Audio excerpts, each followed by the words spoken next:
पंढरपूर पासून अवघ्या 15 मिनिटांच्या अंतरावर पंढरपूर करकंब रस्त्यावर धोत्रेज ग्रँड प्रायव्हेट लिमिटेड घेऊन आले आहेत पंचतारांकित सुविधांनी युक्त हॉटेल ग्रँड। तसेच पुण्या मुंबईच्या धर्तीवर सर्व सुविधांनी युक्त hotel Shriyash restaurant, veg non veg permit room bar, प्रशिक्षित कुक व होस्टिंग सेवा हॉटेल ग्रँड मध्ये उपलब्ध आहेत। 50 एसी रूम्स, 3500 स्क्वेअर फुटाचा सुसज्ज बकवेट हॉल, भव्य एसी सूट्स, टेरेस गार्डन, भव्य लॉन आणि चेंजिंग रूम सहित स्विमिंग टँक, प्रशस्त पार्किंगची सुविधा। पंढरपूर नजीक असलेल्या हॉटेल ग्रँड या सुसज्ज आणि पंचतारांकित सुविधांनी युक्त hotel grand, hotel Shriyas restaurant, veg non veg permit room बार, पंढरपूर करकंब रोड। संपर्क 02186 24 22 45।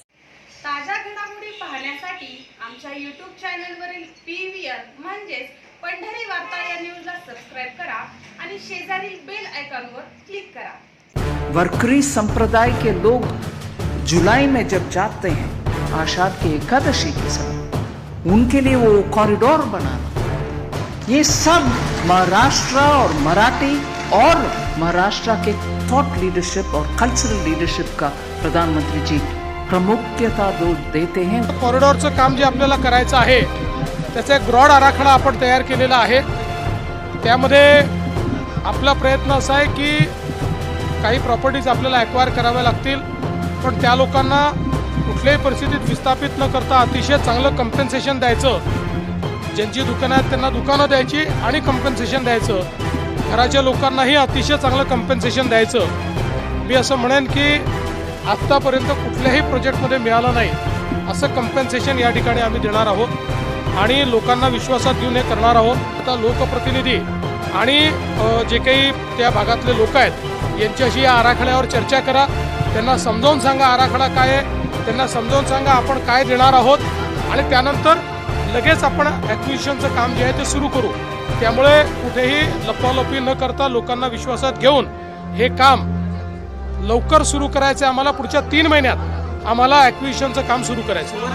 राज्याचे मुख्यमंत्री देवेंद्र फडणवीस हे नुकतेच पंढरपूर भेटीसाठी आले होते। त्यावेळी प्रशासकीय अधिकाऱ्यांकडून त्यांच्यासमोर पंढरपूर विकास आराखड्याचं सादरीकरण करण्यात आलं। या सादरीकरणात नक्की कुठल्या प्रस्तावित विकास आराखड्याबाबत माहिती देण्यात आली हे या शहरातील सर्वसामान्य पंढरपूरकरांना मात्र समजू शकलं नाही अशी चर्चा आहे। यावेळी माध्यमांशी बोलताना मुख्यमंत्री देवेंद्र फडणवीस यांनी पुढील 3 महिन्यात भूसंपादनाची प्रक्रिया सुरू होईल असं सांगताना चांगली म्हणजे राज्यात सर्वाधिक भरपाई दिली जाणार असल्याचं स्पष्ट केलंय। देवेंद्र फडणवीस यांच्या या घोषणेनंतर रस्ता रुंदीकरण व कॉरिडॉरच्या संभाव्य बाधितांमध्ये पुन्हा एकदा अस्वस्थता निर्माण झाल्याचं दिसून आलंय। पंढरपूर शहरात कॉरिडॉरसह विकास आराखड्याची अंमलबजावणी झाली पाहिजे, पंढरपूरचा कायापालट झाला पाहिजे अशी भावना असलेल्या एक वर्ग आहे, तर कॉरिडॉरच्या नावाखाली आमचे घरे दुकाने उद्ध्वस्त करू नका अशी भावना संभाव्य बाधितांची आहे। श्री विठ्ठल मंदिर परिसर हा मागील 40-50 वर्षापासून भाजप समर्थकांचे वर्चस्व राहिलेला भाग आहे। लोकसभेला भाजप आणि विधानसभेला आवडता उमेदवार आमदार अशीच या भागाची राजकीय परिस्थिती असल्याचं चर्चिलं गेलं। आता भाजपच्या सत्ता काळात या परिसरातील नागरिकांना पंतप्रधान नरेंद्र मोदीच्या ड्रीम प्रोजेक्टसाठी मोठा त्याग करावा लागणार असल्याचं चित्र आहे। मात्र मंदिर परिसरातील नागरिकांची प्रस्तावित कॉरिडॉर बाबत प्रचंड विरोधाची भावना पुन्हा व्यक्त होते। काल संत नामदेव महाराज मंदिर येथे आयोजित बैठकीत हेच चित्र दिसून आलं।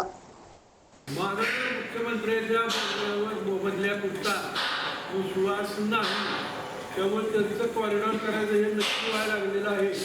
ही प्रकरण कुठपर्यंत आहे, काय आहे याच्यावरती आपण काय प्रतिक्रिया दिली, कारण आपण 22 सगळ्या इथं बसलेल्या सगळ्यांना जाणार आहे आणि नोटा जरी दिल्या तरी नोटा काय पुरणार नाही। विधानसभेच्या निवडणुकीच्या वेळेला सुद्धा भाजपचे उमेदवार समाधान आपटे यांना विचारलेलं होते, काय त्यांनी न्यायालयाला स्पष्ट सांगितलेलं होतं की सध्याच्या स्थितीत कॉरिडॉरचा काही विषय बोर्डवर किंवा पटलावर काही नाही। असं सगळं झालेलं असताना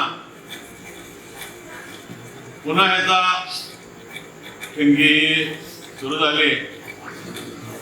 माननीय मुख्यमंत्री महाराष्ट्राचे परवा पंढरपुरामध्ये आले सांत्वनाच्या निमित्ताने आणि मालकाचं सांत्वन केलं ना आपल्यावर दुसरा टाकला. आता खरं तर त्याच दिवशी काहीतरी प्रतिक्षिप्त प्रतिक्रिया आपल्या आत्महत्या, काही लोकांची दिशाभूल होती, काही मोबदला प्रेमी आहेत. मला या निमित्तानं असं सांगावं वाटतं की आपण एकदा आपल्या मनात एकदा विचारायला पाहिजे की आपल्याला खरोखर हे भूत नकोय का? हे जर भूत नको असेल तर त्यासाठी आपली कटकट करायची तयारी आहे.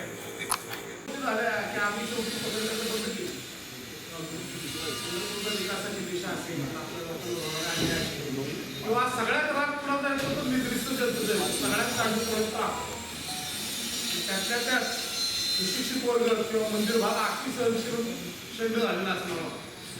झोपडपट्टीची लोक आपल्या अधिकारासाठी हक्कासाठी खूप जागरूक आहेत. आपण मात्र इतके निद्रिस्त आहेत की कोणी यावं आणि कसं पण काय पण करावं कुठे सोडलं दिलं आपल्याला आपण ते सहन करावं असं वर्ष चालू. आता राजमंत्री एक 4-5 उदाहरण देतो. 1000 कोटीचा हिशोब आहे राजमार्ग 2085 मंदिर समिती पैसे पडून होते. 2015 निकाल झाला की लगेच 30-40 झाले. ताबडतोब 100 कोटी खर्च होते फक्त निवास बांधकाम. त्याचं मूळ बजेट होतं 50 कोटी, ते झालं 80 कोटी, ते झालं 100 कोटी. 120 कोटी खर्चून तिथं भाविकांना का उपयोग कोणी सांगा. 40 रुपयाला पोहे, 200 रुपयाला जेवढे 1,000च्या खाली रूम नाही. शेगाव संस्थेचं उदाहरण सांगा. 40 रुपयाला पोहे कुठं भाविकांची सेवा आहे. असे शेकडो उदाहरण पंढरपुरात आहेत. नावं सांगत गेले तर मध्यमध्ये भवन बांधलं, अजून एक सांस्कृतिक भवन बांधलं, करोड रुपयांचे कचरा गाडं राहते, कुठं भिकारी राहते, कुठं काय राहते. अहो इतके पैसे काढते ते की 1000 कोटी रुपये असे उधळलेच रस्त्यावर. संडास एवढे सुलभ बांधलेले आहेत की सगळे 2,000-2,500 रुपये स्क्वेअर फूट त्या सुलभ द्यायचे. पंढरपुरात येणारा प्रत्येक अधिकारी 2-5 वर्षात 2-4 कोटी रुपये घरून घेऊन जातो. काही होत नाही. पण रेल्वे स्टेशनचे महाद्वार गेली 10 वर्ष महिलांसाठी मुतारी होती.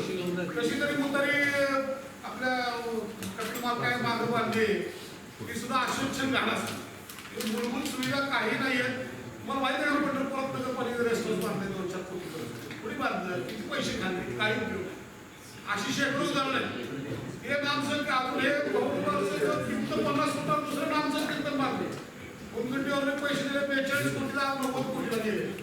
एक फक्त तिथं नामसंख्या करायला आम्ही टॅक्स चालू करा म्हणून सीओकडे गेलो. सीओ टॅक्स चालू करा नगरपालिकेचं काम नाही म्हणते. टॅक्स काम नाही तर पैसे आणून बांधता कशाला.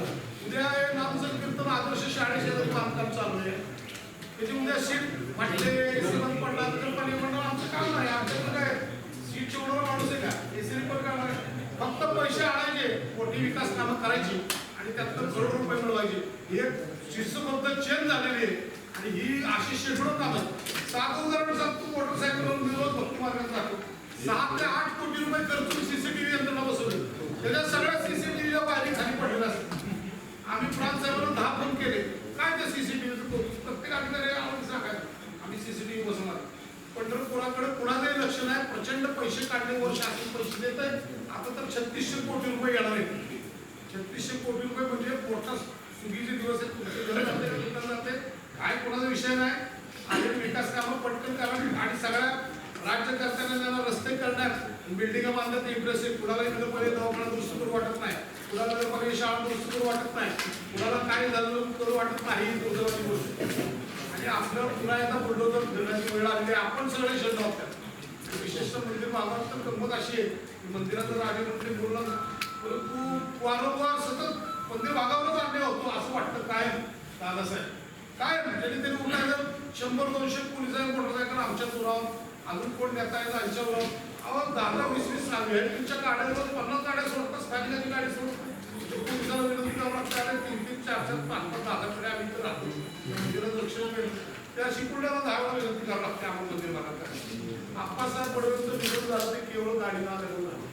आप्पासाहेब बडवेंच्या दारासमोर जर गाडी आली असती तर आप्पासाहेब कदाचित आजपर्यंत निरोगी राहिले असते.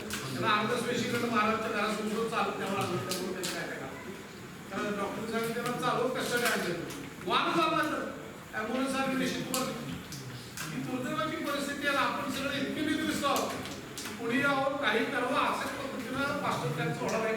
आपल्याला सांगणार शेवटी हे करतो मोठ्या आयुष्य दाखवणार जे जे काय तयार आहे त्याला कोणाला 50 लाखांनी 1-2-4 चेक देणार तसं ठरलं नाही तेच तुम्हाला माहिती एका अधिकाऱ्याने सांगितलं की जे जे मोठे कॉम्पेन्सेशन आहे त्यांना आधी एक चेक समारोपूर्वक दिले जातात ते सगळे तुमच्या आमच्या निमित्ताने उपस्थित असतील कोणतरी असतील त्यांना एकदम मोठा 1 कोटीचा चेक त्याचा फोटो पेपरमध्ये येणार आणि दाखवा एवढी लोक इच्छुक आहेत आम्ही एवढे पैसे द्यायला हे पण कॉम्पेन्सेशन आपल्याला मिळाले सगळ्यात ठरवून आधी म्हटलं तसं शेवटी जागेची किंमत येत नसते. मंदिर भागाचा जे वैभव आहे मंदिर भाग जो आहे या सगळ्या सांस्कृतिक परंपरेमुळे आहे. या ठिकाणी तात्विक खातं या ठिकाणी प्रल्हाद महाराजांचं राहिलं या ठिकाणी आमचं कार्य महाराज या ठिकाणी नामदेव महाराजांचं हे आहे या ठिकाणी कृष्ण महाराज बोलत होते या ठिकाणी नरहर राहत होते. या जागा म्हणजे मातीची भिंती नाही सिमेंटची भिंती नाही तिथं एक हेरिटेज आहे.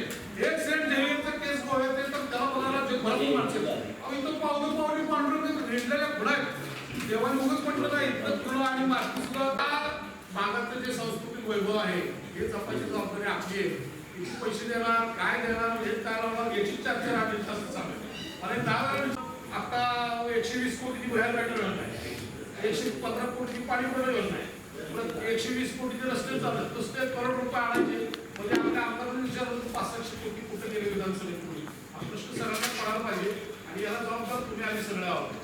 आपण जाऊ फार मोठ्या ह्याच्यात नाही तुम्हाला आपली गरज आला आपलं वैभव वाचवण्यासाठी सगळ्यांना मिळून काय करता येईल ते करा आणि सगळे तुमच्या बरोबर आहोत. करून मन मानून तसा विकास करायला लागेल ते होऊ नये यासाठी खूप चांगलं साहित्य आपल्या बाजूने निकाल झालेला आहे आणि आपण तर अखंड सावध आहोत. अनेक प्रकारचे आंदोलन झाले पण एक शेवटचा पर्याय असा की अनेक प्रकारचे आंदोलन करून सुद्धा आपल्याला यश आलं नाही अशा प्रकारचे निवाडे स्वामी आहे याच्या आपल्याला चांगली निवाडे मिळाले सुप्रीम कोर्टाने चांगली साहित्य दिलेले आहे याचा आपण अभ्यास केला पाहिजे आणि सरकारला कोर्टाशिवाय कोण रोखू शकतो शेवटचा पर्याय रीटमध्ये गेलो पाहिजे आपल्याला चांगले यश बाकी आंदोलन आपण करतोय आतापर्यंत अनेक केले पुढेही होती पण शेवटी सरकारला कायदेशीर रोखण्याचा एकमेव मार्ग सुप्रीम कोर्टाने दिलेला आहे आपण अभ्यास करावा. जे न्याय निवड झाला त्याचा माझ्याकडे जजमेंट आहे ते ग्रुपवर टाकतो आणि मध्ये कामानिमित्त मी नियोजन समितीला गेलो होतो सोलापूरला. मग त्यावेळेस नुकतंच जयकुमार गोरे आपले राज्य पालकमंत्री त्यांनी बैठक घेतलेली पहिल्यांदा.